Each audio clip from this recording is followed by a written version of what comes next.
défendre, administration qui là, et c'est seulement dans le débat, c'est élection. Élection, apaisement social. Donc ça qui arrive vraiment, je dis, par rapport à la catastrophe, ça, où on parle de décréter l'état d'urgence là. L'état d'urgence là, son gros bagage lié pour eux, parce que le mandat c'est élection. Donc ils veulent faire élection. Nous disons nous allons faire élection. Et regardez CEP a passé nous dans bêtise. CEP a moi m'a regardé directeur exécutif là qui c'est amis. Bon mes amis même son moun ou te gen tout souci. Si vraiment ou son citoyen d'état ou reconnaître ça. Mais on travaille pour 7 février. Bon l'autre président qui rentre au moins pour nous dire nous bon l'autre équipe en chance pour démarrer tout bon non. Donc ça veut dire le 9 membres CEP yo, moi gen famille là-dedans yo. C'est un coup de monde qui va venir en Haïti du tout oui. Pour tout problème qui est là, nous avons une administration provisoire, limitée, des bagages qui pas qu'à faire. Donc nous-mêmes qui sommes citoyens haïtiens tout, nous dans le conseil électoral là, nous pas dégager nous garder ensemble comment nous ca faire sacrifice, comment nous ca doubler responsabilité nous, dans doubler responsabilité nous pour nous garder au moins en respecter une date 7 février. Nous avons une crise catastrophe. Si CEPA qui est bête, je la propose qui est bête liya. Pour le faire deuxième tour 29 janvier. N'importe quoi qui a passé parce que il y a rentré parlementaire. Il y a un souci pour écraser le Parlement, tout le temps, il y a une folie ça.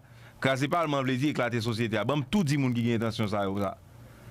Écraser le Parlement veut dire, si ça est fait là comme catastrophe, là, pas rien devant souffler écraser le Parlement. Souffler écraser le Parlement, on va écraser le pays. Donc, ça va arriver, l'on fait deuxième tour 29 janvier, 7 février. Moi-même comme parlementaire, ça me fait là, je vais chita en bas, et puis tout le monde a regardé nous ta tête en bas, nous allons recommencer encore dans 10 parlements pas prendre responsabilité. Parce que tout simplement ça t'est arrivé deuxième lundi mois de septembre. Deuxième mois de septembre, c'est pour intervention qui fait être ballon. Il faut que, comme Assemblée nationale, c'est nous qui baillons mandat, il faut te statuer pour nous dire mandat qu'une baille là, qui ça le gagne aujourd'hui à là-dedans. Et le 7 février, moi, j'entendais 2-3 collègues qui ont supporté l'administration en place, qui dit le 7 février, ou pas supporter encore. Pas supporter encore, veut dire qui ça? Pour algun l'autre chaos encore? Nous parler pour l'autre chaos? Nous avons mis tant toute ça là, et puis nous parlons de problème politique qui pose encore? Et puis je dis à tout le monde d'accord que CEPA, il a poussé, j'ai poussé à. Moi, j'ai un problème avec tout l'argent, combien de millions tu dit pour faire l'élection, ou c'est ton bluff. Moi-même, comme député, monté plusieurs fois, je me dis, pas de problème, ventiler le ban moins. Ventiler environ 7 milliards de gouttes de demandé pour faire l'élection. Il n'est pas ventilé. À un certain moment de la durée, qu'on y a venu, on dit, ok, pas de problème, nous pas 55 ans, c'est ton idéal, c'est ton bar, nous devons l'atteindre, bon, on a fait la 25 millions. Mais non, pays sérieux, pas dans bêtise, n'a pas passé monde. Ensemble de partis politiques qui rentrent dans le bal là avec le conseil électoral là, faut que vous positionnez autour. Faut que vous positionnez. Parce que on mérite M. Célestin. M. Célestin mérite comme grand candidat. Je parle de Jules Célestin. Comme grand candidat qui te dit pas pour aller dans le deuxième tour. Et puis lui-même seulement qui dit pour aller dans le deuxième tour. Et puis vraiment, le deuxième tour pas fait non. C'est rebrasser 4 moun inscrit tout bas oui. Donc je dis à seul M. Célestin a fait ça.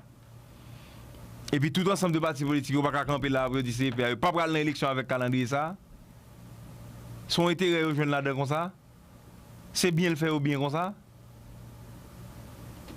Donc c'est ça lié oui. C'est ensemble de vieux jeux ça que nous acceptons de jouer avec le conseil électoral là. C'est vieux jeux que lié. Parti politique au faible. Même si vous faites, c'est là comme structure, c'est là pour faire politique. Parce que moi-même, comme député, je ne vais pas agir sur le conseil électoral, je ne vais pas avoir un rapport avec le conseil électoral, je vais un rapport avec l'État que je dis, je vais participer là-dedans. Mais le problème électoral, là, c'est avec les partis politiques pour le résoudre. Côté parti politique, bon, il y a leader parti politique qui est candidat, oui. Donc, pas une vision pour être parti politique, ça pas qu'on est là, c'est responsabilité pâle. Pour le battre à la CEPA, au moins pour respecter ça, pour ne pas aller vers Caron Braléa. On dirait que dans l'aise, depuis qu'il y a crise, dans l'aise, dans la crise là. Parce que la crise là, il permet l'autre monde faire d'autres richesses. Donc, sous base ça, nous à l'aise dans la crise. Je dis à lui, ou lui deux devoirs, deux partis politiques, pour dire CEPA, il n'est pas capable de faire pays a raté date Premier 7 mot février. de condoléances et de sentiments proches au pays et à la population d'Haïti pour les victimes et pour les dégâts qui ont mis et qui mettent à risque la vie quotidienne de centaines de milliers de personnes. En deuxième lieu, la prise en considération du fait que ce qu'on va faire dans les prochaines semaines doit avoir présent le fait qu'on s'attend à ce que dans le cadre du processus électoral, le pays atteigne la stabilité après des élections qui puissent conclure un cycle un peu long, mais qui est normal dans la vie politique d'un pays, et donc puisse se faire dans un cadre de stabilité. La reconstruction a besoin non seulement des moyens physiques, des moyens financiers, mais aussi d'un cadre politique stable, d'un cadre politique inclusif, d'un cadre politique consensuel. Je crois qu'il y a tous les éléments. Nous allons appuyer et regarder avec confiance ce processus. Troisième aspect qu'on a discuté plus particulièrement aujourd'hui, c'est de comment l'Union européenne et la Commission européenne en particulier peuvent aider dans cette phase très, très délicate. Comme vous savez, nous avons été présents tout de suite avec l'aide humanitaire via ECHO, avec les premières interventions de reconstruction, avec les interventions dans les moments les plus délicats, comme la mise à disposition d'eau potable à travers le système européen de protection civile, les interventions non seulement dans les villes, mais aussi dans les campagnes, dans les endroits les plus lointains pour être atteints.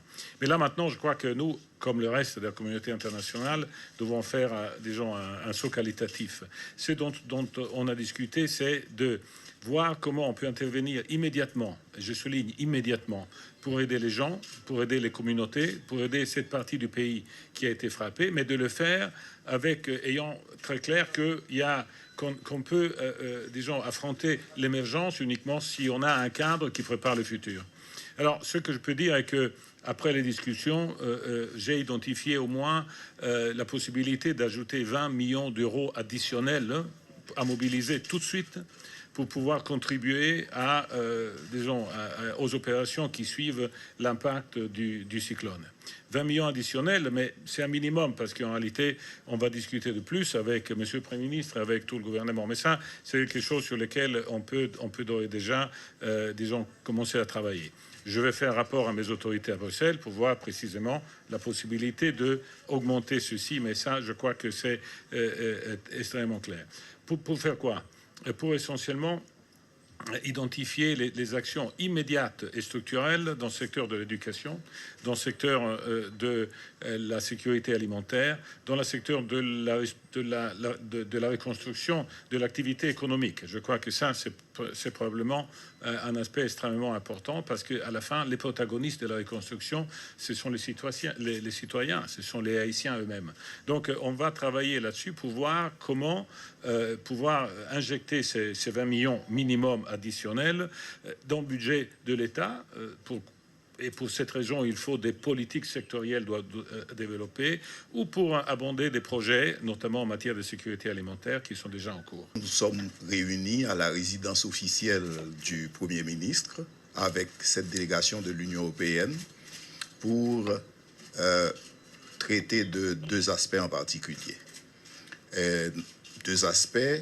Un premier aspect portant sur l'aide d'urgence. Et à cela, nous remercions l'Union européenne d'avoir été parmi les premiers à nous apporter l'aide d'urgence à l'issue de l'ouragan Mathieu. Donc, nous avons cette habitude de recevoir ce support de l'Union européenne, support que nous avons d'ailleurs reçu à l'issue du tremblement de terre du 12 janvier 2010, d'ailleurs dans le cadre de la reconstruction d'Haïti à l'issue du tremblement de terre. Nous avons pu inaugurer avec l'Union européenne le bâtiment du ministère des Travaux publics, Transports et Communications. Nous avons pu également inaugurer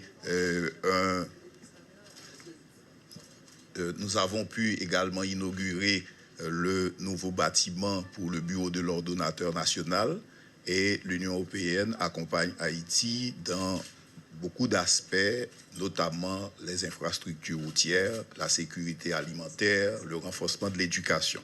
Donc nous avons remercié l'Union européenne. J'ai dit qu'on a traité d'un premier aspect qui est l'aide d'urgence. Nous avons pu ensemble voir dans quelle mesure l'aide d'urgence qui est apportée à la population puisse arriver à améliorer la situation des personnes qui sont en situation difficile. Mais à côté de l'aide d'urgence, nous sommes aussi penchés sur la reconstruction du pays, sur la réhabilitation des zones qui sont touchées. Et la discussion s'est portée sur quoi, principalement? Il faut dire qu'il a été déterminé avec l'Union européenne très récemment les priorités sur lesquelles le support de l'Union européenne est reçu dans le pays. Et aujourd'hui, nous avons voulu réorienter cette aide en fonction des conséquences de l'ouragan Matthew. Et comme priorité, nous avons déterminé la sécurité alimentaire, la reconstruction des infrastructures scolaires et aussi le développement d'activités pour pouvoir fixer les populations dans leur zone et éviter non seulement que les populations viennent s'entasser dans les villes ou dans d'autres villes comme à la capitale, mais également limiter le flot de migration des populations haïtiennes à l'étranger. Nous avons prévu également un support supplémentaire. Le directeur général vient de l'annoncer, 20 millions d'euros supplémentaires au minimum. Et les techniciens haïtiens et européens vont travailler pour pouvoir déterminer dans quel sens on va faire ces dépenses, déterminer les priorités.